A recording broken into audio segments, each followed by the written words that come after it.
Hello everyone, welcome back to Dakshata academy channel. तो generally समझा ही जाता है कि जो जीके सब्जेक्ट है ये दरअसल एक रटने वाला सब्जेक्ट है, लेकिन ऐसा बिल्कुल नहीं है। अगर इसे समझ के हम अच्छे से पढ़ें तो इसे रटना जरूरी नहीं है। तो ऐसा ही आपका एक सब्जेक्ट है पॉलिटी। तो पॉलिटी जो हम आज से शुरू कर रहे हैं, तो इसका अगर आप देखेंगे तो हम बहुत बेसिक से इसे समझेंगे और रटने की जरूरत नहीं पड़ेगी। एक एक चीज हम इसको ध्यान से पढ़ेंगे। तो आज का जो हमारा टॉपिक है, इम्पोर्टेंट टॉपिक है कि जो हमारा संविधान किसने बनाया? संविधान सभा, कॉन्स्टिट्यूशनल असेंबली के द्वारा जो है बनाया गया। तो ये कॉन्स्टिट्यूशनल असेंबली क्या है, कैसे इसका निर्माण हुआ, किस मिशन के तहत इसका निर्माण हुआ, इसका क्या काम था, तो ये सब चीजें पॉलिटी पढ़ने से पहले जरूरी है। तो ये सब चीजें हम आज समझेंगे। और इस टॉपिक से जनरल क्वेश्चन आपसे पूछे जाते हैं कि जो संविधान सभा थी, कॉन्स्टिट्यूशनल असेंबली थी, उसमें आपके जो मेन जो मेंबर, कितने मेंबर थे? या फिर क्वेश्चन आ सकता है कि इसमें जो संचालन समिति के अध्यक्ष कौन थे? तो ये सब क्वेश्चन जो है आज हम इस वीडियो में कवर कर लेंगे। तो ध्यान से आप वीडियो को देखिएगा। अगर आपको लगता है कि वीडियो अगर अच्छी लगे, समझ में अगर आपको आती है, तो वीडियो को लाइक जरूर कर दे। चैनल पर नए हैं तो सब्सक्राइब कर ले और वीडियो को ज्यादा से ज्यादा शेयर करें। तो शुरू करते हैं।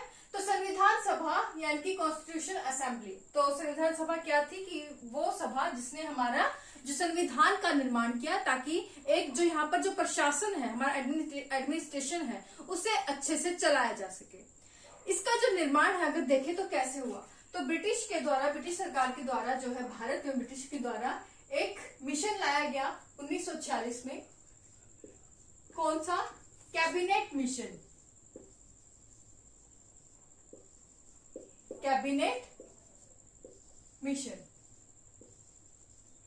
के तहत जो है कैबिनेट मिशन का जो है ब्रिटिश के द्वारा ये लाया गया 1946 में। और इसी के तहत जो है आपकी एक सभा का निर्माण हुआ, जिसे कहा गया संविधान सभा, कि एक संविधान का जो है यहाँ पर प्रशासन, भारत में प्रशासन को अच्छी तरह से चलाने के लिए एक संविधान सभा के निर्माण की जरूरत जो है पड़ी, जिसके लिए कैबिनेट मिशन के तहत जुलाई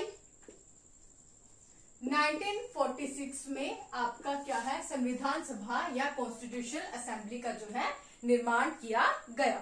अब क्वेश्चन आता है कि जनरली आपके वन डे गवर्नमेंट एग्जाम्स में पूछा जाता है कि इसमें कितने मेंबर थे। तो तब आपके जो संविधान सभा में जो टोटल मेंबर थे वो कितने थे? टोटल मेंबर कितने थे? तो वो थे आपके 389 जो है इसमें मेंबर थे। अब 389 मेंबर्स में से आप तीन कैटेगरीज में डिवाइड रखे, जिसमें फर्स्ट कैटेगरी थी कि वो सदस्य हैं जो कि आपके ब्रिटिश प्रिंसली स्टेट से आए थे। आपके जो ब्रिटिश प्रांत से आए थे वो कितने थे? ब्रिटिश प्रांत या ब्रिटिश प्रिंसली स्टेट्स। मैं दोनों लैंग्वेज में बता रही हूँ ताकि दोनों मीडियम के जो है आपको हेल्प हो सके। तो यहाँ से आपके टोटल मेंबर आए थे 292।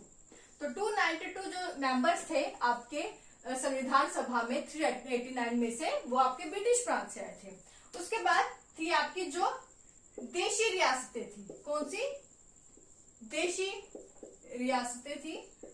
उसमें से जो सदस्य थे कितने थे? वो थे आपके 93। ओके, 93। उसके अलावा आपकी थी चीफ कमिश्नरी। हिंदी में इंग्लिश में सेम बोलेंगे तो मैं इंग्लिश में लिख रही हूँ। चीफ कमिश्नरी से इससे कितने सदस्य आपके लिए गए थे? 4 सदस्य। तो इनको अगर आप टोटल करें तो आपके जो टोटल बन जाते हैं 389 जो है सदस्य आपके टोटल थे संविधान सभा में, जिसने हमारे संविधान के निर्माण का जो है कार्य शुरू किया। तो यहाँ तक समझ आ गया कि टोटल मेंबर कितने थे? 389। अब क्वेश्चन है कि इन सदस्यों को चुना कैसे गया था। तो जैसे एक ब्रिटिश प्रांत में देखें तो 10 लाख जनसंख्या पर, प्रति 10 लाख जनसंख्या पर जो है आपका एक सदस्य जो है आपका संविधान सभा में लिया गया था। और ये सदस्य चुने कैसे गए थे? तो इनका जो चुनाव है वो आपका वयस्क मताधिकार के आधार पर नहीं हुआ था, इन्हें जो है आपका मनोनीत किया गया था। ठीक है, तो ये चीज आप याद रखेंगे। और इनमें जो सदस्य आए थे, ये संविधान सभा के सदस्य थे, इसमें अगर आप देखें कि कौन से जो है आपके सदस्य थे, किस जो है कम्युनिटी से, रिलीजन से जो आपके मेनली सदस्य जो है चुने गए थे, तो वो थे आपके, एक आपकी कौन सी कम्युनिटी थी?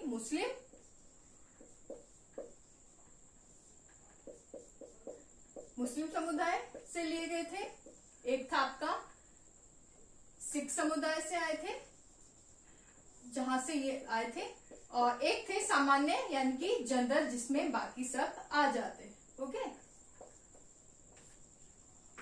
तो यहाँ ये इस तरह से आपको जो है ये डिवीजन जो है आपको याद रखना है। उसके अलावा क्वेश्चन है कि उस समय जो मेन दो पार्टियां थी, मेन जो आपकी पॉलिटिकल पार्टीज थी, राजनीतिक पार्टी थी, वो कौन कौन सी थी? तो दो राजनीतिक पार्टी थी आपकी मेन कौन कौन सी? एक थी कांग्रेस और दूसरी थी मुस्लिम लीग। और हम सबको पता है कि जो मेजोरिटी में यानी कि जो इस संविधान सभा में जो आपके ज्यादा जो सदस्य थे वो कौन सी पार्टी से जुड़े हुए थे? वो आपके जो है कांग्रेस पार्टी से जो है आपका जुड़े हुए थे। तो यहां तक समझ आ गया, जो मेन जो है बेसिक चीज आपको समझ आ गई। तो एक बार स्क्रीनशॉट आप ले सकते हैं साइड में। ओके, चलिए आगे बढ़ते हैं। वीडियो अगर अच्छे लगे तो प्लीज लाइक जरूर कर दिया करें और वीडियो को ज्यादा से ज्यादा जरूर शेयर करें। तो यहां तक समझ आ गया, तो आगे बढ़ते हैं हम। आगे हम देखेंगे कि इसके बाद जब इस तरह से डिवीजन हुआ, ये संविधान सभा के जो सदस्य हैं वो आपके संविधान सभा में ऐड हो गए, और जिसने जो है आपका संविधान का निर्माण का जो काम है वो आपका शुरू कर दिया। उसके बाद हम देखते हैं कि जो आपका जुलाई 1946 में जब आपका कैबिनेट मिशन के तहत एक संविधान सभा बन गई, उसके बाद आप देखेंगे कि आप किसी भी चीज को चलाने के लिए अगर आप कोई काम भी करते हैं, स्कूल में या कॉलेजेस में कुछ भी काम करना होता है, कोई फंक्शन हो या फिर कुछ भी अगर लीड करना हो किसी भी चीज को, तो उसका एक आप जो है मेन क्लास में क्या होता है मॉनिटर बना देते हैं, किसी भी चीज का एक लीडर बना देते हैं कि वो सारी चीजों को देखेगा कि अब आपका जो प्रोग्राम है अच्छे से चल रहा है या नहीं चल रहा। तो इसी तरह संविधान सभा का भी आपका एक अध्यक्ष जो है बनाया गया 9 दिसंबर 1940 को। तो 9 दिसंबर 1940 को संविधान सभा के जो सबसे बुजुर्ग सदस्य थे कौन थे? डॉक्टर सच्चिदानंद सिन्हा।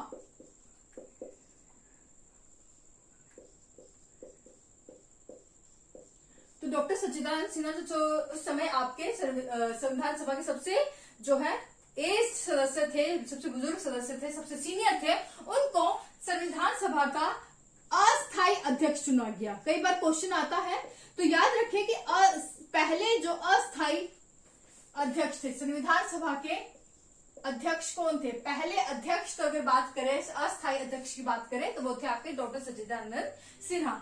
ठीक इसके 2 दिन बाद यानी कि 11 दिसंबर 1940 को संविधान सभा के जो स्थायी अध्यक्ष चुन लिया गया आपका किसे? डॉक्टर राजेंद्र प्रसाद को।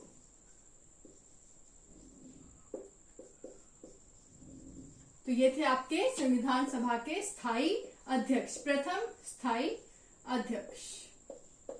तो है आपको जो है ये याद रखना है।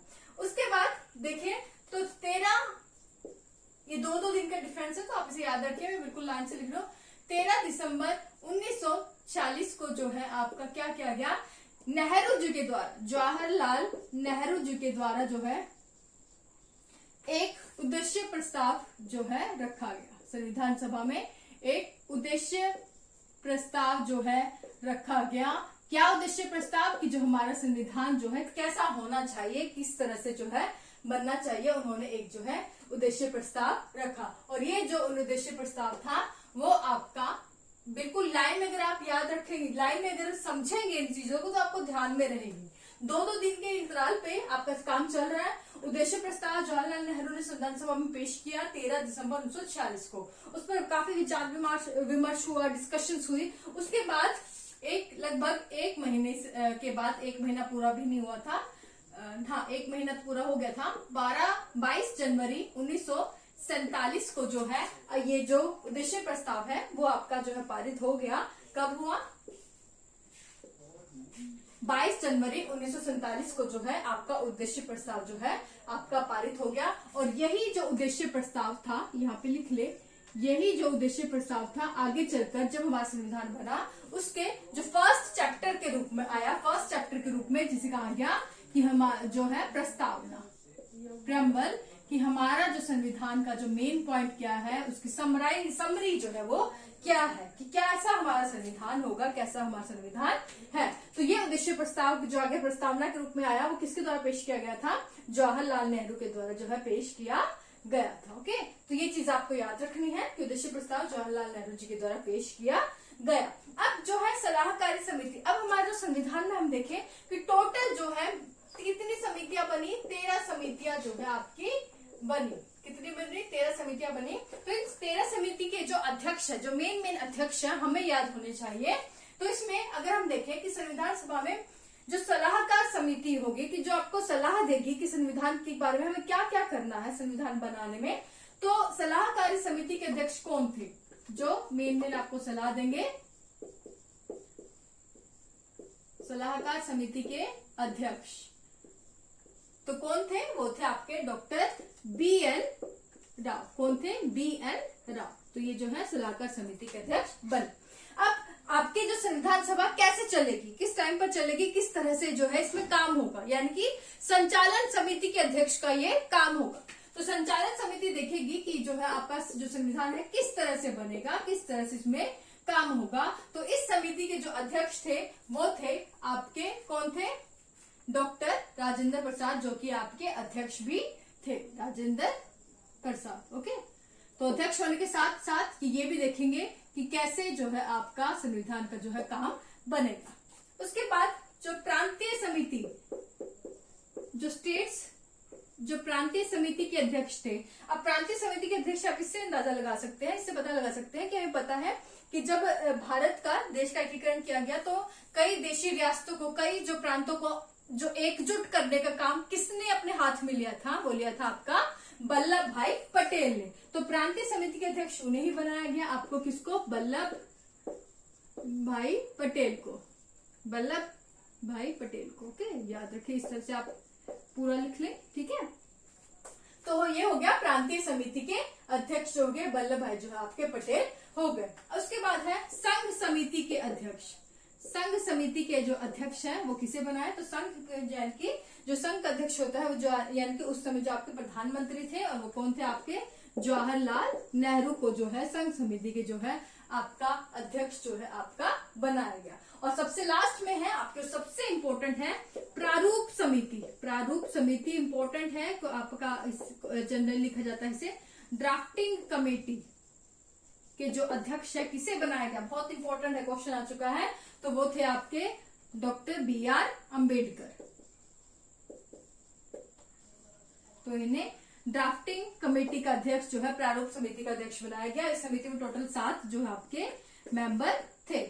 और डॉक्टर अम्बेडकर ने जो है अंतिम रूप से जो रूपरेखा का जो वो बनाई थी आपके संविधान की, और इसीलिए जो है डॉक्टर अम्बेडकर, डॉक्टर भीमराव अम्बेडकर को हमारे संविधान का जो है निर्माता भी कहा जाता है, कि इन्होंने जो है मेनली जो आपके संविधान में जो है एक अंतिम रूपरेखा जो तैयार की थी वो इन्होंने की थी। तो ये थे आपकी मेन जो समिति आपको याद रखनी है, बिल्कुल लाइन से आपको याद रखनी है, ताकि आपको कोई इसमें जो है कंफ्यूजन ना हो। ओके, उसके बाद ये जो समिति थी आपकी संविधान सभा में, इसमें अलग अलग इन्होंने अपने काम संभाल लिए। और उसके बाद जो है आपका संविधान का जो अंगीकृत किया गया, यानी कि पारित कब कर दिया गया, आपका 26 नवंबर 1949 को। उसके बाद आपका जो संविधान है आपका जो है अंगीकृत किया गया, उसे पारित किया गया। और उसके बाद इस संविधान को अपनाया कब किया, 1 महीने बाद 26 जनवरी 1950 को जो है ये हमारे संविधान को अपना लिया गया, यानी कि इसे लागू कर दिया गया। अब ये क्या खास दिन था इस डेट की, ये बहुत खास दिन है 26 जनवरी, क्योंकि 26 जनवरी को ही हमारा पहला 26 जनवरी 1930 को हमारा जो है हमारे देश का पहला स्वतंत्रता दिवस जो हम मनाया गया था। तो डिसाइड किया गया कि इसी दिन जो है हम अपने देश का संविधान जो है आपका लागू करेंगे। 26 जनवरी 1950 को हमारे देश का संविधान लागू किया गया, और हर साल इसी दिन जो है हमारा जो है गणतंत्र दिवस भी जो है मनाया जाता है 26 जनवरी को। तो इस तरह से हमारे देश का जो संविधान है वो आपका जो है तैयार हो गया। और क्वेश्चन आता है कि हमारे संविधान में जो है जब बना उसमें टोटल कितने अनुच्छेद थे, कितने भाग थे, कितनी अनुसूचियां थी। तो यहाँ पे लिख ले। तो तो जब हमारा संविधान बना तो उस समय इसमें कितने अनुच्छेद थे? टोटल 395 अनुच्छेद थे। कितने थे? कितने आर्टिकल थे? 395 इसमें आर्टिकल थे और इसके कितने पार्ट थे? 22 भाग थे। ओके, और इसमें अनुसूचियां थी आपकी 8। अब ये जो डाटा है चेंज हो चुका है, लेकिन शुरुआत में क्वेश्चन आया आपका जीके में कि शुरुआत में जब आपका संविधान बना उसमें कितने इसके आर्टिकल थे, कितने पार्ट थे, कितने अनुसूचियां थे। तो आपको ये डाटा जरूर याद रखना है, चाहे अब जो है आपके ये डाटा अब जो है चेंज हो सकता है। उसके बाद आपको पता है कि हमारा जो देश है वो डिवाइड हो गया आपका, भारत और पाकिस्तान से जो दो है आपके, दो यहाँ से कंट्रियां जो है बन गई। इसलिए जो आपके हमने देखा कि शुरुआत में जो आपके संविधान सभा के टोटल मेंबर थे वो आपके कितने थे? 389 थे। और अब इस संविधान सभा के, क्योंकि आपके दो देश बन चुके थे भारत पाकिस्तान, और इस संविधान सभा में से जो कुछ मेंबर थे, कुछ सदस्य थे वो आपके पाकिस्तान में चले गए। तो अब इसमें आपके कितने मेंबर रह गए थे? 299। तो ये क्वेश्चन भी आप वैसे तो नहीं आता, लेकिन एक फैक्ट के लिए आप याद रख जरूर रखें इसे कि 299 जो सदस्य आपके रह गए थे। अब अगर आप देखें कि 1946 में आपका ये काम शुरू हुआ तो इतना टाइम कैसे लग गया? आपको संविधान को बनने में कितना टाइम लगा? तो आपके संविधान को बनने में टोटल कितने दिन लगे आप बता सकते हैं? नीचे कमेंट करके जरूर बताइएगा अगर आपको पता है। नहीं पता है तो मैं तो बताऊंगी।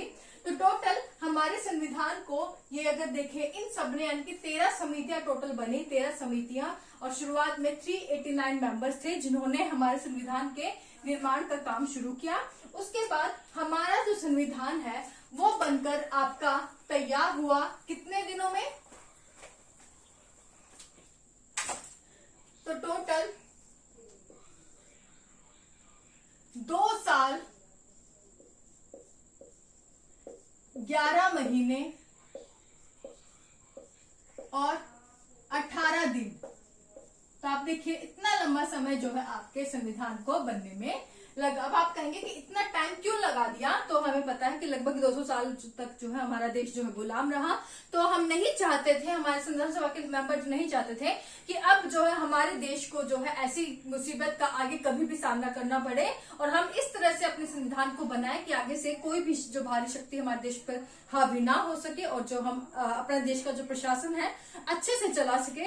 इसलिए बहुत सोच समझ के जो है हमारे देश का संविधान जो है तैयार किया गया, और 2 साल 11 महीने और 18 दिन में जो है हमारा संविधान बनकर जो है तैयार हो गया। तो इतना आपको याद रखना है टाइम की, कितना टाइम जो है हमारे संविधान का बनने में लगा। तो ये था आज का एक बहुत बेसिक वीडियो मैंने बनाई है आपका संविधान सभा के बारे में, कॉन्स्टिट्यूशनल असेंबली के बारे में। लेकिन वीडियो इंपॉर्टेंट है, इसमें जो फैक्चुअल चीजें आपसे पूछी जाती है तो वीडियो को ध्यान से जरूर देखिएगा। एक बार अगर आपको लगे नहीं समझ में आई तो एक बार और इसे रिपीट कर दीजिएगा, ताकि आपको ये फैक्ट जो है आज के आज इसी वीडियो में आपको तैयार हो जाए। बाकी आपको कोई भी अगर कंफ्यूजन होती है आप नीचे मुझे कमेंट सेक्शन में पूछ सकते हैं, मैं आपका जरूर रिप्लाई करूंगी। अगर आपकी कोई क्वायरी हो या फिर आपकी कोई सजेशन है आप वो भी मुझे बता सकते हैं, मैं जरूर आपका रिप्लाई करूंगी। लेकिन मुझे बस आपका इतना साथ चाहिए कि आप रोज वीडियो को देखें, लाइक करें अगर वीडियो अगर आपको अच्छी लगती है। नहीं आता कुछ समझ आप मुझसे कमेंट में जरूर पूछ लें, और वीडियो को प्लीज ज्यादा से ज्यादा शेयर करें। और आज के लिए बस इतना ही। Thank you so much. Channel पर नए हैं तो सब्सक्राइब कर लें, और थैंक यू।